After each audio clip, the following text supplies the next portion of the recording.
downfall.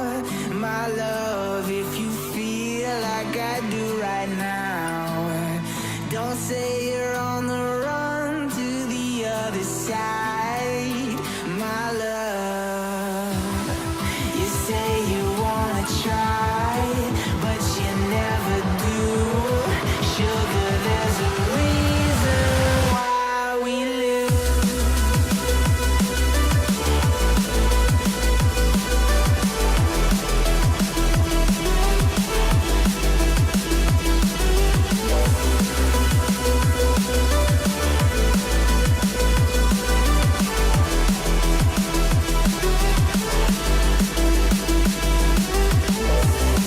You say you wanna try, but you never do. Sugar, there's a reason why we lose. You say you wanna cry, but you never do. Sugar, there's a reason why we lose.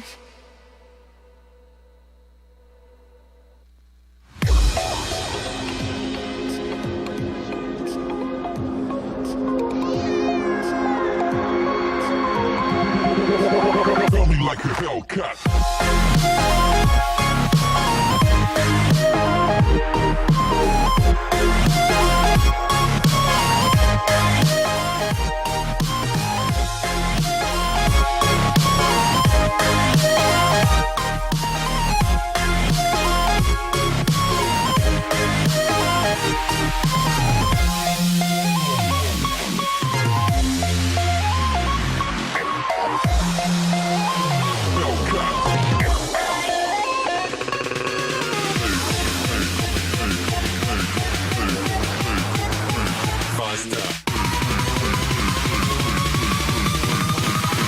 Feel me like a Hellcat.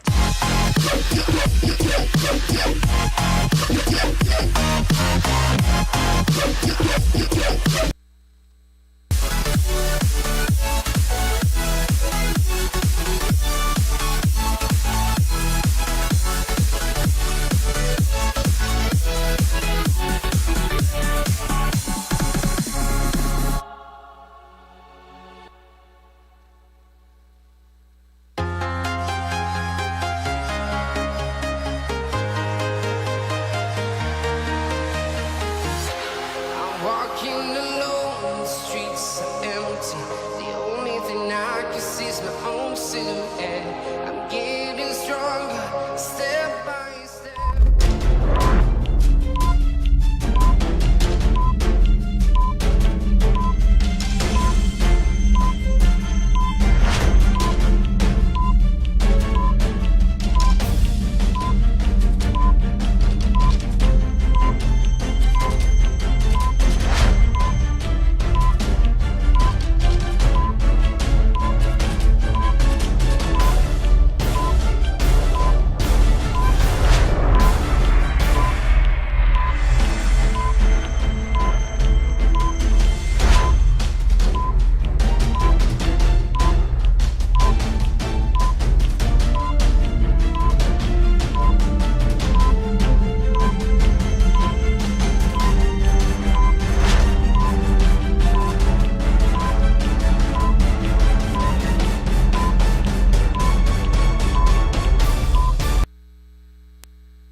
The Pledge of Allegiance.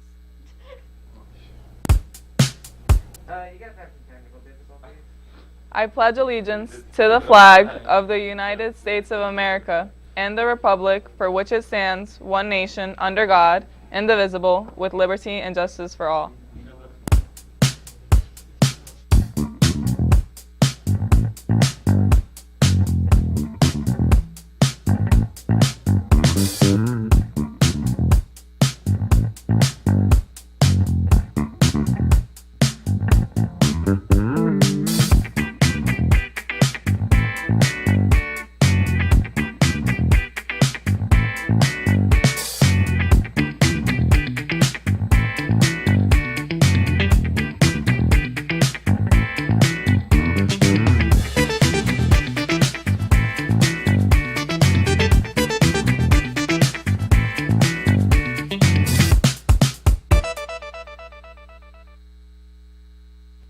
Good morning and welcome to RPtv. Today's Thursday, September 23rd, 2021. Through the country and throughout New Jersey, many school districts are struggling with a school bus driver shortage. Governor Murphy says he is focused on the problem and he doesn't expect to follow the examples of other states. Callie has the details. Governor Phil Murphy isn't ready to call out the National Guard to ease the shortage of school bus drivers, as had been done in other states. But that option is not off the table. I don't think we at this moment need to do what Massachusetts did with the National Guard. That's an option we certainly could look at, Murphy said during a Wednesday press conference. I think all options are on the table, including anything we can do with the Motor Vehicle Commission. New Jersey school districts have had to make changes to deal with the bus driver shortage, which is national in scope. Districts have changed school start and dismissal times so buses and drivers can handle the maximum number of routes serving the most schools. Some districts have shortened the school day, while others have tried to coax coaches and teachers to get bus drivers' licenses to take teams to and from athletic events. Camden schools took the unusual step Tuesday of offering to pay parents $1,000 to drive their children to and from schools to ease the shortage that has left many students without transportation. As an alternative, some school districts also offer to provide monthly New Jersey Transit bus tickets for students to take public transportation with someone 18 years or older. Referring to the May 2018 deadly crash of a Paramus school bus and a dump truck on I-80 on Mount Olive, Murphy said any changes to put more school bus drivers on the road has to preserve safety. A teacher and a student were killed in that crash. We have to make sure in our striving to get full capacity, we don't compromise safety, he said. Most school bus driver candidates are now tested using a streamlined scheduling process that is coordinated through school districts, driving schools, and private school bus operators, allowing CDL applicants to complete and several steps in a single visit, said William Connolly, an MVC spokesman. This has reduced a 5-step commercial licensing process to 2 steps, offering the CDL exam permit, knowledge test, and commercial learner's permit in one visit to applicants who are prepared and meet all federal CDL requirements, he said. The goal is to put tested, properly credentialed drivers behind the wheels of school buses as safely and as quickly as possible, Connolly said. If you have been wondering about daylight saving time, then we have all the information you need. It will be here before you know it. So let's go to Alana. Yesterday marked the first day of fall, yet daylight saving time is 7 weeks away. Daylight saving time is the concept of making better use of the daylight by moving the clocks back an hour. It is not because of farmers that daylight saving time was enacted, despite what everyone may have told you. Actually, it has been around since World War I, but the U.S. didn't formalize it until the Uniform Time Act in 1966. The purpose of daylight saving time, according to the U.S. Department of Transportation, the time change saves energy and lowers crime rate, please go up, and traffic accidents. However, various studies have disputed these facts over the years. Arizona and Hawaii do not observe daylight saving time. The change is also not observed in U.S. territories of Puerto Rico, Guam, American Samoa, and the U.S. Virgin Islands. 5 states, Alabama, Georgia, Minnesota, Mississippi, and Montana, have enacted legislation to make daylight saving time permanent. However, these changes require federal approval. Others also have bills pending in state legislators. The clocks will officially fall back on the first Sunday of November. So, daylight saving time has been happening since March 14th, 2021, and will end on November 7th, 2021. Now it's time for announcements. Video Game Club will be meeting today at 3 p.m. in the library. The club is open to all students, and you do not need to have any prior gaming experience to join. Members are encouraged to bring their own games, controllers, and consoles to join in on the fun. Please see Mr. Williams with any questions. The clothes collections bin will be on the high school campus for only a few more days. The RPHS Ecology Club needs your help to finish strong. Clothes, shoes, belts, purses, all needed. The green collection bins are located just outside the front auditorium doors on the high school basketball courts. Thank you for your help. Interested in participating in this year's spring musical? If so, there will be a brief meeting on Tuesday, September 28th at 3:15 in the auditorium. All those who are interested in being involved with the musical are encouraged to attend. If you have any questions or are unable to attend, please see Mr. W., Ms. Dombrowski, Mr. Williamson, or Ms. Arango. The French Club will be meeting today after school in room 3. If you are interested in being the club president, make sure you have prepared a speech.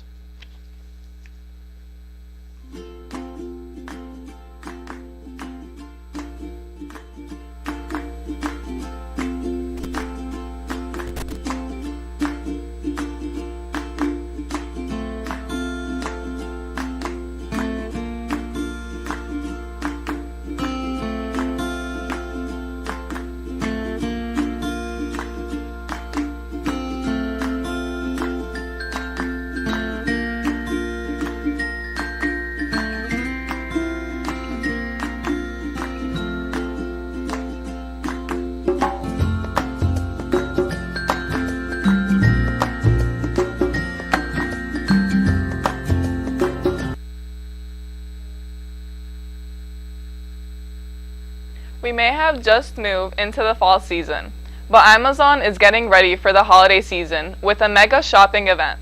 Callie has that report. Prime Day and Black Friday are still a long time away, but Amazon is planning to host a new super sale. This massive sale is oriented towards beauty products for men and women. Some things that will be on sale are skincare products, men's grooming, and fragrances. It isn't a coincidence Amazon is getting holiday shopping started early. Toy brands like Hasbro are warning parents to shop for the holidays soon. Stay tuned. We will be right back after this commercial message. We are revolting children living in revolting times. We sing revolting songs using revolting rhymes. We'll be revolting children till our revolting's done. It is too early for you. We are revolting children living in revolting times. We sing revolting songs using revolting rhymes. We'll be revolting children till our revolting's done. It is too early for you. We are revolting. Thanks for watching. Have a great day and stay tuned for CNN 10. It's okay.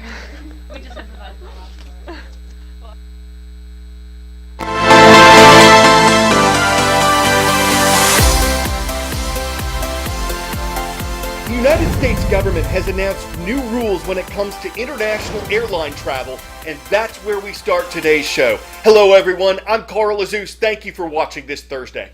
Early last year, as the first wave of the COVID pandemic was spreading around the world, the Trump administration banned people from China from traveling to the U.S. China was where the disease originated. Since then, the ban has expanded to include other hard-hit countries, including Brazil, India, Iran, South Africa, and many parts of Europe. People from these places cannot visit America for tourism or recreation, and these restrictions are currently in place under the Biden administration. People outside these countries are allowed to fly to America if they have a negative COVID test or proof that they recently recovered from coronavirus. As part of its increasing emphasis on vaccines, though, the Biden administration recently announced new rules that will take place in the months ahead. People from other countries who can prove they've been fully vaccinated and have a negative COVID test within 3 days of their flight can now fly to the U.S. as tourists, and that's even if they come from one of the countries that's currently banned. They'll have to give more personal information to the U.S. government, though, like phone numbers or email addresses, in case there's another coronavirus outbreak and officials want to trace exactly where it came from. What about unvaccinated Americans? Can they still fly to and from other countries?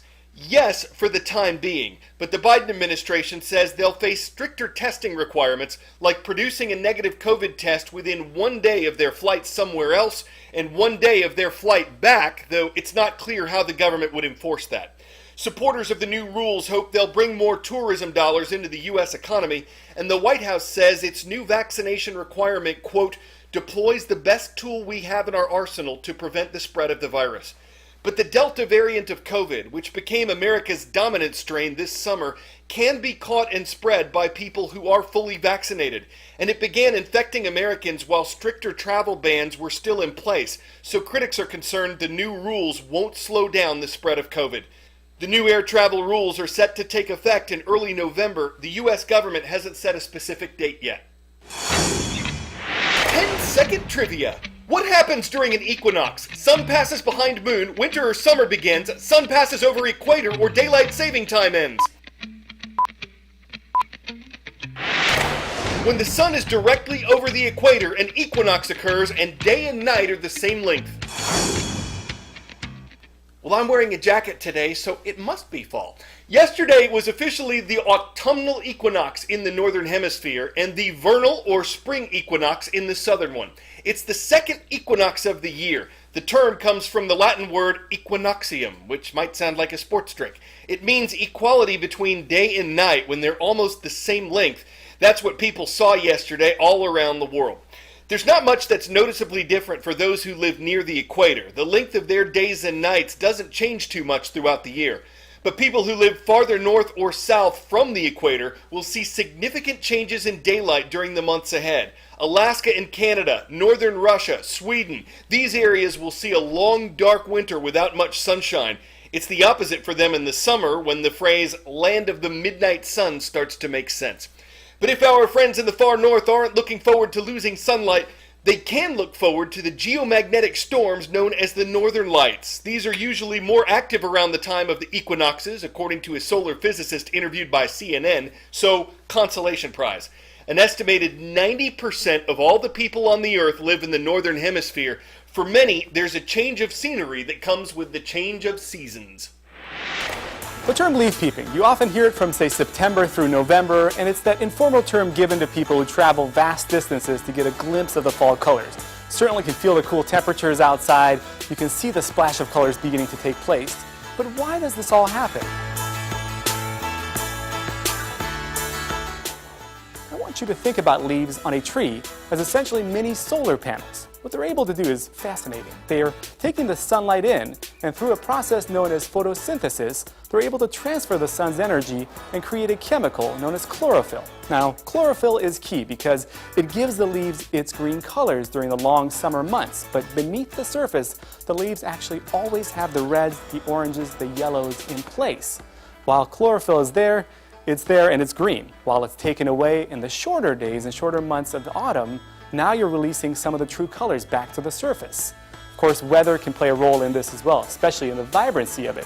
When you have plenty of rainfall in the growing season or in the spring season, you're able to get plenty of good colors in early September, October, and November.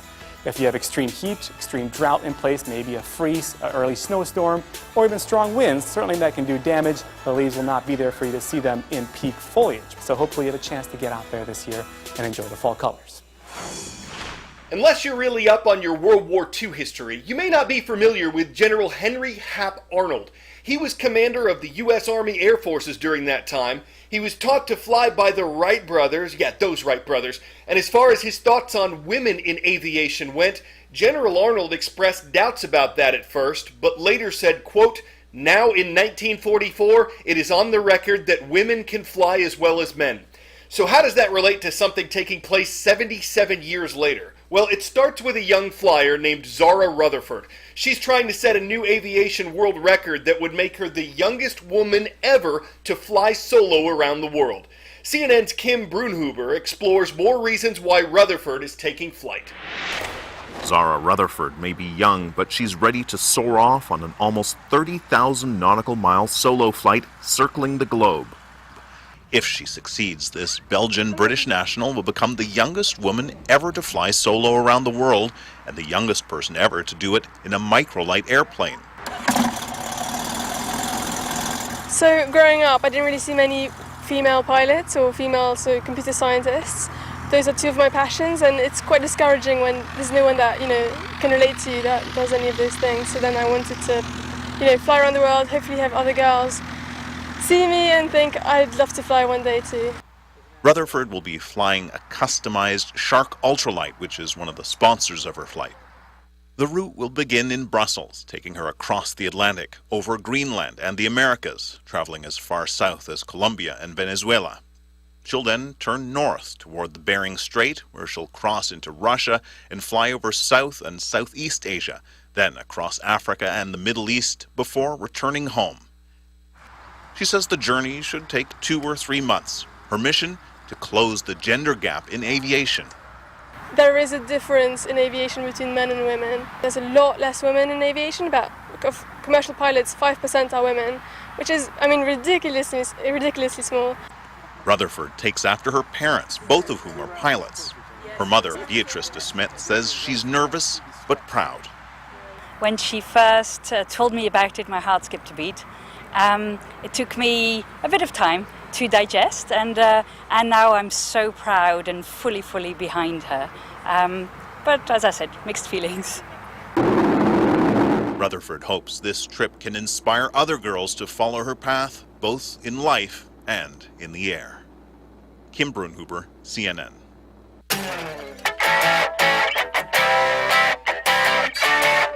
Usually, when we show you superlatives for the longest or highest bridge in the world, there's some spectacular scenery involved. This one's over a highway. 14 lanes of traffic in Ontario, Canada, plus several train tracks and a smaller road. It's not brand new. This pedestrian bridge was completed in 2018, but since it stretches 820 feet long, officials said they didn't know of another one that long anywhere else in the world. So they applied for a Guinness World Record, and they just got it. The Pickering Pedestrian Bridge is now officially the longest enclosed pedestrian bridge on the planet. It might not be over troubled water, but it does look strong enough to trust. Its builders have got to be beaming with pride for putting a new record on deck and then spanning the world to win recognition for their superstructure. Well, that's the abridged version anyway. Batavia High School gets today's shout out. Big hello to our viewers in Batavia, New York, who subscribed and left a comment at youtube.com/CNN10. I'm Carl Azus.